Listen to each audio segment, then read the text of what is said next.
Peace, peace, peace. It is sunny, sunny, sunny. Greetings, greetings, greetings. I hope you all are well. Um, I say it at the beginning because I always forget at the end. If you're new here, uh, I share videos about self-actualization, authenticity, yoga, breath work, healing, and the fact that you already know whatever it is you're seeking for, it is already planted deep within you. You already know it. Job is just to excavate.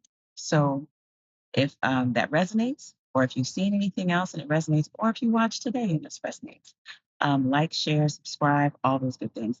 I will not be out here long because, good Lord, it is hot.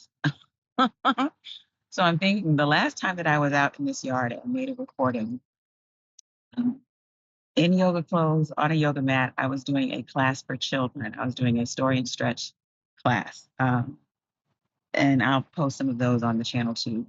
Uh, but I knew I'd done something crazy during the class because at the end I hurt my back and I couldn't get up. So on the recording of the class, I think I just missed the children from being on my back, and then I had to try and get. I was just stranded out here because my children are homeschooled, but they were inside. They were doing schoolwork, and nobody knew I was out here laying in the grass. I had to like roll myself over. It was so crazy. Anyway, that's what I'm thinking about as I'm sitting here. So today I am sharing about the fact that I am moving to Ghana. Um, there's a lot of things happening. These videos are not always seen at the time they are recorded and posted. But so instead of speaking about immediate things that are in the goings of the world and the movement of African people, um, as these things are occurring, not always in reaction, but just as these things are occurring, I just want to look real quickly at the history of uh, us being welcomed into other places. So and I won't dwell in it long, but we know that there's a history of our artists from forever, of our artists and activists having lives where they lived somewhere else other than the U.S. And whether they moved there and stayed there, or moved there and came back, or whatever it was, there are many places in the world to be whole and healed as people of African descent. I think about Josephine Baker. I think about uh, James Baldwin, Maya Angelou, Kwame Ture. There's just the list goes on and on and on of many of our warrior scholars, of our healers, of our artists, of our poets, musicians who went to other countries uh, to find peace, to connect to themselves, to create. And so for me, Ghana is somewhere that I have traveled to from in many different iterations of my life. So the first time I went to Ghana, I went with Dr. Boykin Sanders and the School of Theology at Virginia Union. And we were going because Dr. Sanders told us if we wanted to serve African people in Black churches, we needed to know our story. We need to know where we came from. We needed to be able to walk those places. And so that was the very first trip that I took to Ghana was with Dr. Sanders. And I love Dr. Sanders. And Dr. Sanders has been a trailblazer for many of us, repats, expats, and people who have returned, as well as his daughter, Krista. So that's one space. And I went to Ghana at another point looking for land uh, before ever starting my family, looking for land and looking to see where some places were where we could set up communities, not separated from the people of Ghana, but to be connected to and to create communities that were blended communities of many different people. I traveled to Ghana again as an initiated priest and connecting to the families who um, supported us and were connected to us across the water as we moved forward from baby priest to initiated priest. And so that was another trip I took. Recently, the last couple of trips I've taken were in taking my children, 2 out of 3, because one is off at school, and then taking myself. And they were a mix of just existing every other trip until these last 2 trips have been my fourth and fifth trip. Every other trip until this fourth or fifth trip they've been very agenda heavy. First one was learning about our story in order to serve in the Black church. The next one was looking for land and looking at communities that have been set up and people who have been living and how were they managing that. The next one was uh, moving forward into initiation as an Okonkwo. And so the thing, it's hot out here. The thing in all of those is that it means that we were moving to specific places at specific times to carry out specific duties. And I wanted the chance with my children and myself to just be in Ghana, uh, to be in the region that we were in, to simulate life on a regular day as much as possible. And so with children, there's so much of that you can do because you still want them to see maybe not the sights, but the things that we can do. Like my children and I still haven't been on. Uh, these are the tourist places to see in Ghana, and I haven't seen those places in quite some time. In quite some time, those have not been the objectives of my most recent trips. But the last one by myself was, and I shared about this in one of the other. I'll put that video in the description. This last one was such a healing and centering trip for me personally, and a lot of it was just being a repat in Ghana. It was connecting to people who were in the community where friends, family friends of mine live. It was connecting to repat communities that were blended of both native Ghanaians, people who had been transplants for quite a while, and repats, and then just dealing with like everyday life. So, it was getting used to. I've been introduced to bucket baths a couple times in my life on a few of those journeys to Ghana before, um, and in different spaces in my life. But being able to navigate the water's out. So we're going to use the poly tank and we're going to pull the water, take our baths, and it not being a thing, or the power has gone out. And just looking at how life runs with the regular ebbs and flows of life. So that being my fifth trip, there won't be more trips. There will just be relocating.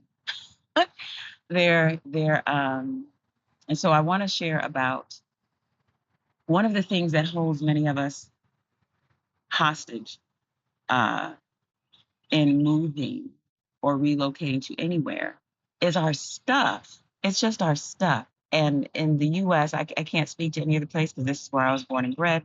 But in the US, so much of our identity is tied to the things we own.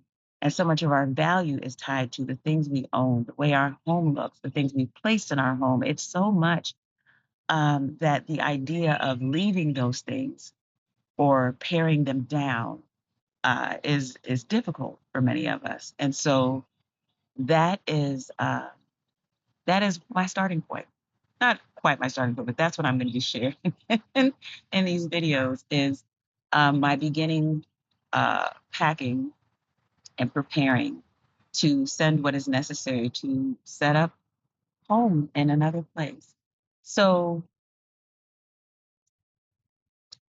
I have to say that the best way the best way to repatriate anywhere or to be an expat and to move somewhere else is to have someone to hold your hand. Community is very, very necessary. And so not just, when I've watched some videos about I'm moving to Ghana, I'm moving to Thailand, I'm moving to Korea, I'm moving to Japan, especially uh, African people of descent throughout the diaspora, where we're going, where we're comfortable, all of those things. And what I needed in a video was something very granular. I needed something that would break down little bitty steps, because it's not something that I'm undertaking in a rush. So the first thing is to have friends and people who love you who will guide. And we are very blessed that in our homeschool co-op, when Fahodi Shule was being developed, there was another family that was developing a homeschool cooperative, and the sister in that family was also a sister of mine in seminary. So we had connection, and have connection. And they repatriated to Ghana about, I think it's 4 years ago this year. And they've been very, very, very giving in prayers and resources and affirmations and looking for places, just amazingly, uh, just good, just good. Because it's not a small undertaking. It's also not, the most debilitating thing, but it's monumental. And so to have someone to hold your hand, give you a hug, say, this is what we went through, is wonderful. So those people for me and many people in our community are Cujo and Amma Jordan. And so I say their names because I'm also going to link Amma's YouTube channel in the description so that you can see her talking about where she is. But for me, as I'm heading from here to there, uh, today I want to share about paring back stuff. So one of the easiest ways to ship things from the US to Ghana is in shipping barrels. And I'm going to show pictures of the barrels, and I'm going to show me cleaning out the barrels. And I haven't quite figured out how the editing happens, so it'll all be in the video. But the shipping barrels, from what I understand and what has been shared with me, are the easiest because I can always hear the squirrels in the trees, and I feel like something's running through the trees, through the forest. We've had foxes, goats, dogs. Uh, anyway, so one of the easiest ways to ship things is in barrels for a couple of different reasons. Um, the barrels are the most economical, it appears, to ship because they're large and you can place, a lot in them, and it's not a lot of small boxes to ship. The other thing is when things are shipped via post or um, postal service, shipping up the barrels is generally a flat rate. And the people, you can comment in the comments and let me know if I don't quite have it because I'm learning. It's generally a flat rate, and then they have to be paid for to be released to you, I believe, on the other side. I think, or they're delivered, and that's kind of it. But shipping things via post can also mean negotiating with the people at the post office to give you your things without dashing them without paying them a little skrilla or paying less skrilla. And I would like for my things to be as consolidated as possible and to ship them in as few shipments and as few containers as possible.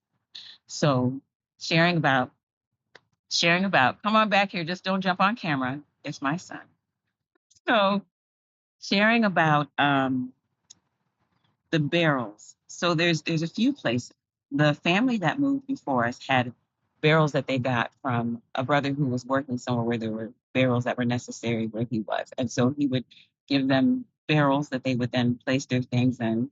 And so if Amma talks about these in her videos, and forgive me, it's being said again, but for them being the family of five that moved, that's not the whole number of their family, but them being a family of five who moved, I believe she said they moved maybe 15 barrels, 15 to 18 barrels.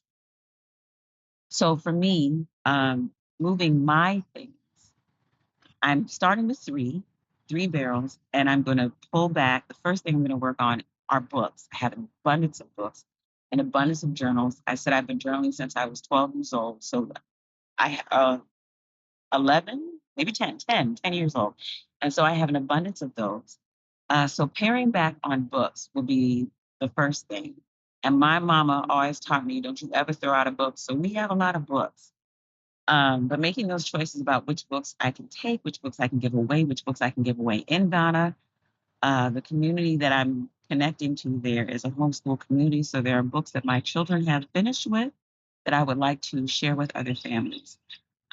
So back to the barrels, is cleaning, because the barrels come from a number of different places. Sometimes what a nice bird. Sometimes they come from places that have been shipping glue, or the barrels have been used to empty out sink water, or the barrels. An interesting one was preservatives from McDonald's that were in a barrel. And even the way it was described made it quite clear that's not something we should be eating. But the barrels come having been used in a factory space, and they have to be cleaned out. But even after they're cleaned out, there are uh, barrel liners that are placed down in the barrels in order to protect your things. So as I'm thinking about sending things that will be there for a while before I arrive, I am also thinking about things that will be sitting in heat, either in transit or in sitting. Um, Thinking about the layering of things, what things could be at the bottom, all those things. And with books, that's not so much. But that is what I'm working on today. So I will certainly share pictures and videos of the cleaning, and some of the packing, and of the barrel liners.